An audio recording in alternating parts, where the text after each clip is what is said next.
परमपिता परमेश्वर सदगुरु रामपाल जी भगवान ने असंख्य अनमोल तत्व ज्ञान युक्त सत्संग किए हुए हैं।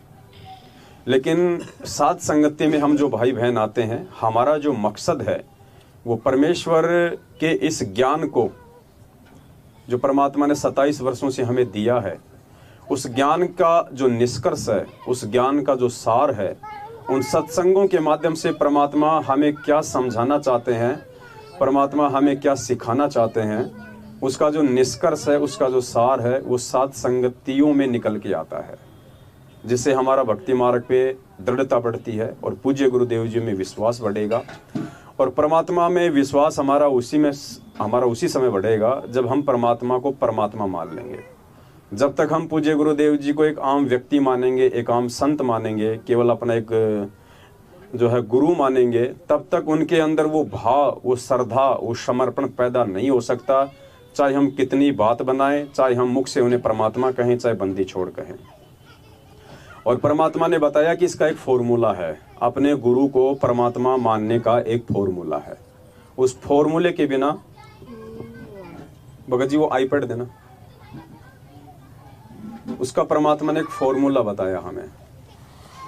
क्योंकि जैसे हम गणित के कोई सवाल निकालते हैं तो हर सवाल का एक सूत्र होता है, उस सूत्र के बिना हम उस सवाल को कंप्लीट नहीं कर सकते, चाहे कोई कितना ही विद्वान क्यों ना हो, चाहे कोई अपनी तरफ से कितना ही प्रयास क्यों ना करे। तो ऐसा ये भक्ति मार्ग है। और भक्ति मार्ग में भी परमात्मा ने हमें जो सूत्र बताए हैं, जो फॉर्मूले बताए हैं, जब तक हम उनका प्रयोग नहीं करेंगे,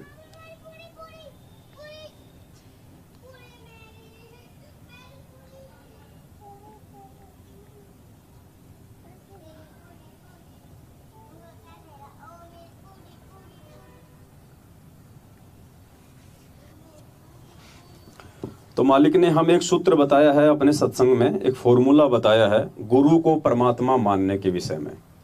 उसके बिना हम कितना ही प्रयास कर लें, हम गुरु जी को परमात्मा नहीं मान सकते। और बहुत सा सिंपल है, बहुत ही सिंपल है। और उस फॉर्मूले के ऊपर हम सभी सत्सेवक भाई बहन पिछले कई वर्षों से चल भी रहे हैं। और फॉर्मूला परमात्मा ने 2019 से संगत में लागू भी करवा दिया था, जब से हमने मेरठ से सतगुरु रामपाल जी भगवान का प्रकट दिवस मनाने का हमने वो शुरू किया था। तो सुनिए परमात्मा हमें क्या कह रहे हैं, क्या फॉर्मूला हमें परमेश्वर जी बता रहे हैं। एक एक शब्द को ध्यान से सुनिए पुण्यात्माओं।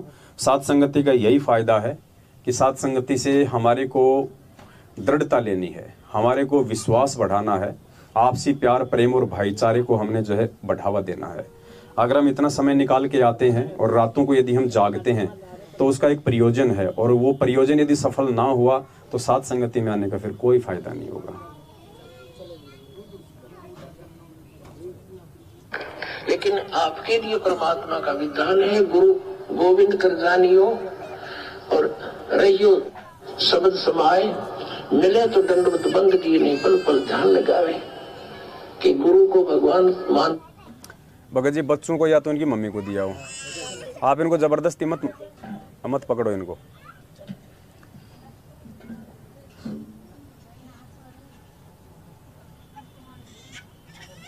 ये माता बहनों से प्रार्थना है भाई, थोड़ा सा शांति से रहो। अगर आए हो तो कुछ सुनो, कोई विशेष बात करनी है तो अंदर चले जाओ कमरे में। मनोज भगत जी ने किवाड़ खोल रखे हैं।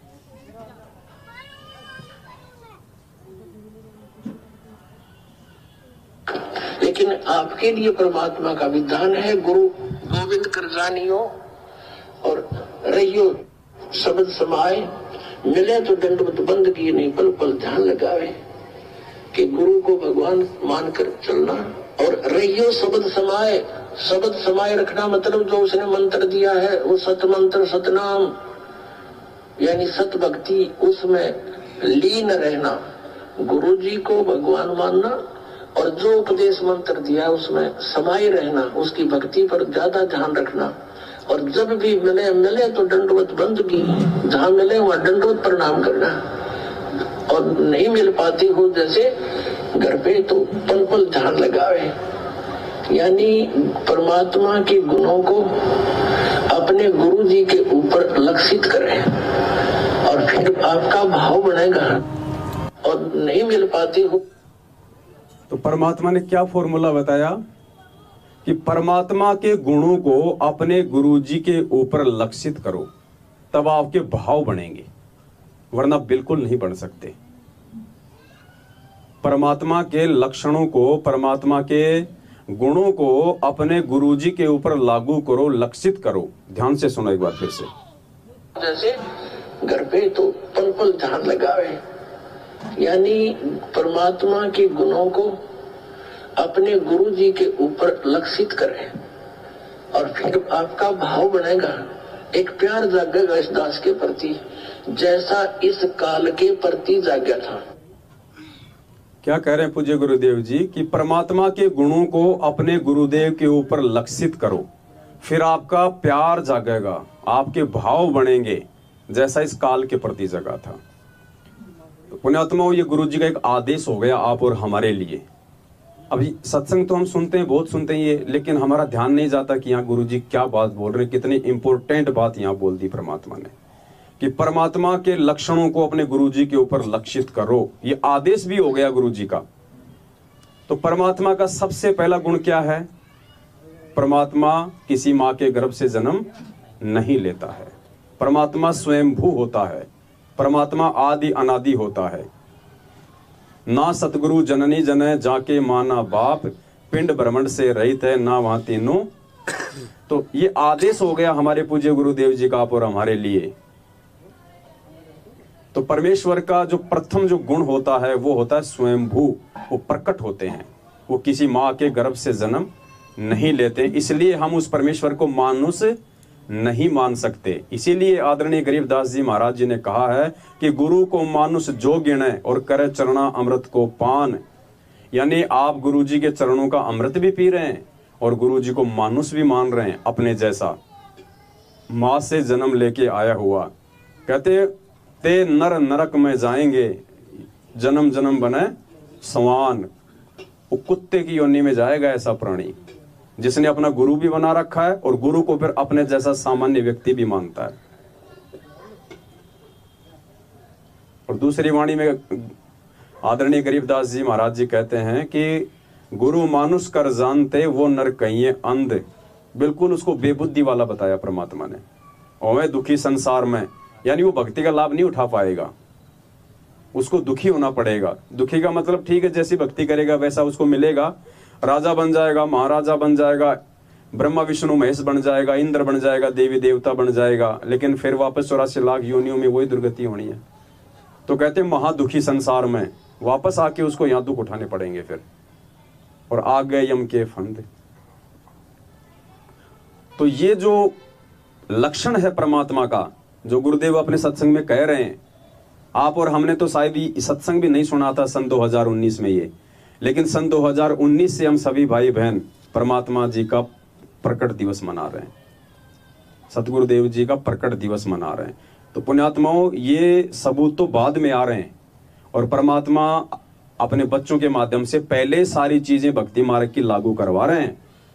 इससे ये साबित होता है कि सात संगतियां परमात्मा जी का विशेष प्रसाद है, ये आशीर्वाद है परमात्मा का। और केवल एक ही बस ये बात है और कोई बात नहीं है, बस हम गुरु को भगवान मान लें। बार बार परमात्मा यही कहते हैं कि आपने गुरु जी को भगवान मानना पड़ेगा, तब आपका ये सवाल हल होगा, नहीं तो नहीं हो सकता। और केवल भगवान को ही भगवान माना जा सकता है, और किसी को भगवान नहीं मान सकते। और भगवान ये बात बोल सकता है कि आपने गुरु को भगवान मानना पड़ेगा।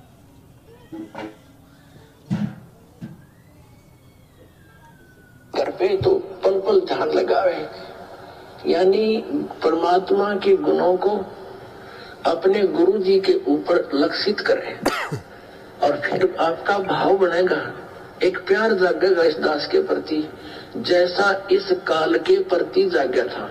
और वो ही कसक आपकी इस दास के प्रति होगी, तभी हम वहां चलेंगे। जिस कसक के साथ हम वहां डटे नहीं डटे, तो ऐसा ही भाव। अब हम कैसे भावित होते हैं, जैसे एक हीरो या हीरोइन नकली बात बना के एक तो उसने पढ़ावे, फिर वो बोला है, उसके एक दो डायलॉग पर हम आसक्त हो जाते हैं। ओहो बड़ा क्या बात कही, बड़ा सुंदर बोला। अरिया दास ने ऐसा पिटारा खोल दिया इन बोलों का, वचनों का।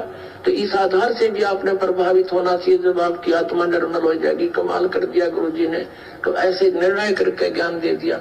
तो हमने ऐसे प्रभावित होना है और आसक्त होना है उस परम पिता पर, इस दास के माध्यम से। ये रिहर्सल आपकी फिर ऊपर जाके काम आवेगी, जो आप यहाँ करोगे। बोलो सतगुरुदेव की जय हो। तो परमात्मा ने भक्ति मार्ग की जो मूल बात थी, जो नींव है, जो फाउंडेशन है अध्यात्म की, वो है गुरु। और गुरु को भगवान माने बिना हम इस अध्यात्म में आगे हम लोग नहीं बढ़ सकते। और एक सत्संग में तो परमात्मा ने यहाँ तक कह दिया कि जब तक आप अपने गुरु को परमात्मा नहीं मान लोगे, तब तक तो आपकी भक्ति बढ़ेगी नहीं। आपकी भक्ति बढ़ेगी ही नहीं, चाहे कितनी भक्ति कर लो, जब तक गुरु को भगवान नहीं मानोगे।